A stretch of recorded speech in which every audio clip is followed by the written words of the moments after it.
खबर वाराणसी से आ रही है, जहां दिनांक 17 जून 2026 को उत्तर प्रदेश जल निगम नगरीय एवं ग्रामीण के कर्मियों और पेंशनरों ने अपनी विभिन्न लंबित एवं न्यायोचित मांगों के तत्वाधान की मांग को लेकर बुधवार को एकत्रित संघर्ष मोर्चा के तत्वाधान में मुख्य अभियंता वाराणसी क्षेत्र उत्तर प्रदेश जल निगम ग्रामीण वाराणसी कार्यालय पर धरना प्रदर्शन किया। धरने की अध्यक्षता उमेश झा ने तथा संचालन संतोष कुमार मिश्रा ने किया। धरने को संबोधित करते हुए वक्ताओं ने कहा कि जल निगम के कर्मचारियों और पेंशनरों की अनेक समस्याएं वर्षों से लंबित है, लेकिन शासन एवं विभागीय स्तर पर उनके समाधान की दिशा में कोई ठोस पहल नहीं की जा रही है। वक्ताओं ने बताया कि नियमित कर्मचारियों के फील्ड के स्वीकृत 10,581 पदों के सापेक्ष पूर्व में नियमित 1,700 पदों को त्रुटिपूर्ण तरीके से 4,141 अधिसंख्य पदों से अलग कर दिया गया था। साथ ही 4,141 अधिसंख्य पदों पर कार्यरत कर्मचारियों को माननीय उच्च न्यायालय के आदेश के बावजूद पेंशन, ग्रेच्युटी, अवकाश, नकदीकरण, छठे वेतनमान के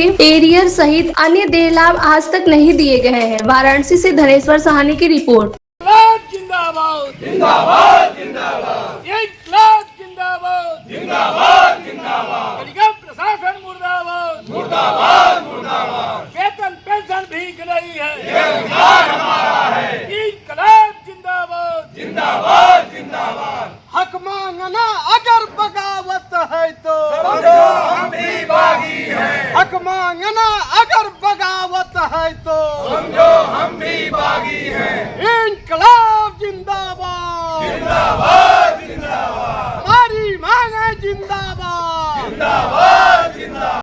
मुख्यमंत्री जी हमारे चिंतक हैं, हमारी बात वहाँ तक जा ही नहीं रही। आप लोगों को काफी व्यस्त शेड्यूल बनाना पड़ता है बार बार। और अभी मैंने तुरंत राजकुमार साहब को फोन किया और इसके पास पुस्तक आगे गाड़ी दिखी, फोन आप क्या कर रहा था? कोई बात नहीं है। अच्छा, इसमें पूरे वाराणसी जोन के कुल 10 जनपदों के लोग हैं। कोई सोनभद्र से है, कोई मिर्जापुर से है, ये मऊ से है, गाजीपुर से, हर जगह से। चौहान साहब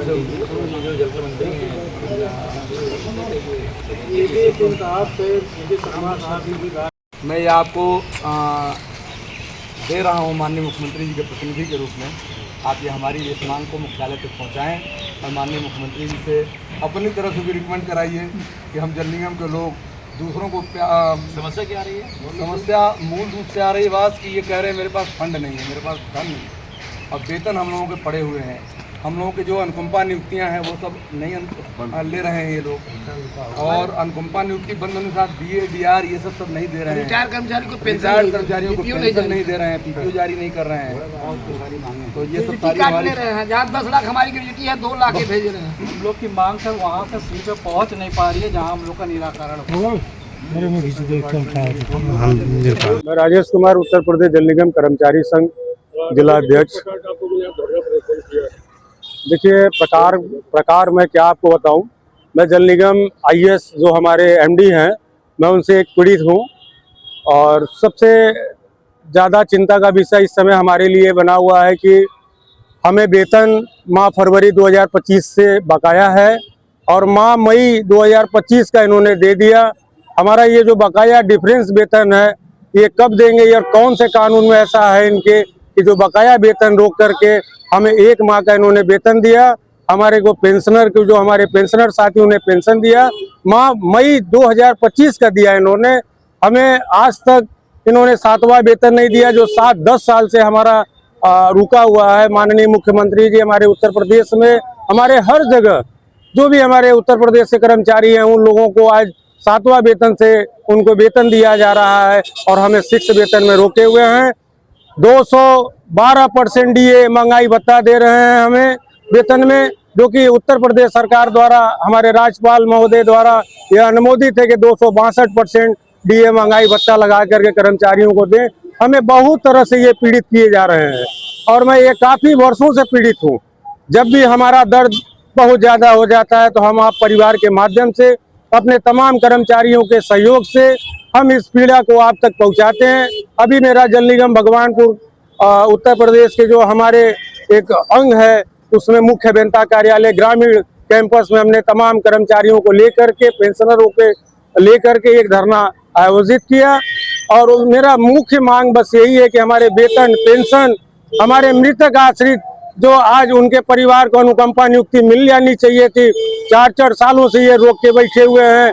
हमारे 4141 ऐसे कर्मचारी हैं, उनके रिटायरमेंट के बाद उनको पेंशन से आज 4-5 साल से अपेक्षित रखे हुए हैं।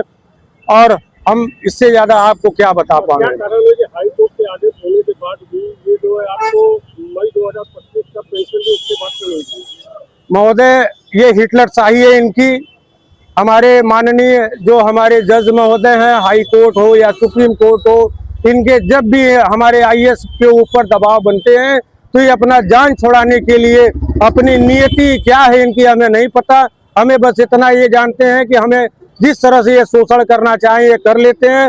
4141 एक ऐसा हमारे यहाँ जटिल मुद्दा है कर्मचारियों का, उनको जो कि हाई कोर्ट से आदेश भी उनके पक्ष में पारित हो गया, उसके बाद भी उस आदेश का अवहेलना करके उनको सुप्रीम कोर्ट में घसीट करके आज भी उनका पेंशन से उनको अपेक्षित रखे हैं।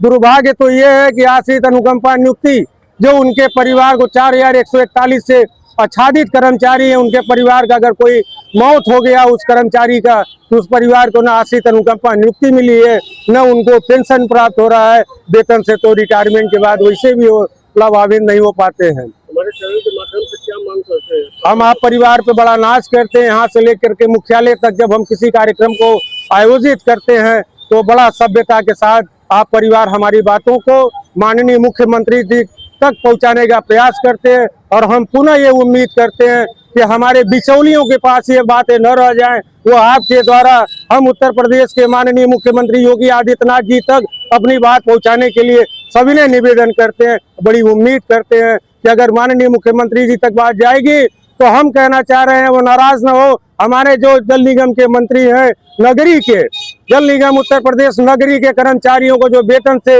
अपेक्षित रखा गया, 3-3, 4-4 महीने का वेतन नहीं मिल रहा है, वही जल निगम ग्रामीण के परिवार को पूरा समय से वेतन, पूरा डीए उनको 262% मिला करके स्वतंत्र प्रभार जी उनके जल निगम के मंत्री हैं वो दे रहे हैं। और हमारे यहाँ ए.के. शर्मा साहब जो हमारे मंत्री हैं वो हमको अपेक्षित रखे हैं। तो हमारी बात आप अपने माध्यम से माननीय मुख्यमंत्री जी तक ले जाए। अगर वो हमसे हम लोगों को बुला के अगर हम लोग की पीड़ा सुनते हैं, क्योंकि जहाँ तक हमें प्राप्त है जानकारी कि वो जनता अदालत लगाते हैं, जनता की बात सुनते हैं, तो हम लोगों की भी बात सुनने के लिए हम लोगों को बुलाए। हम लोग का बड़ा सौभाग्य होगा, हमारी पीड़ा को समझे। इन्हीं बातों को लेकर के हम अपनी बातों को विराम देना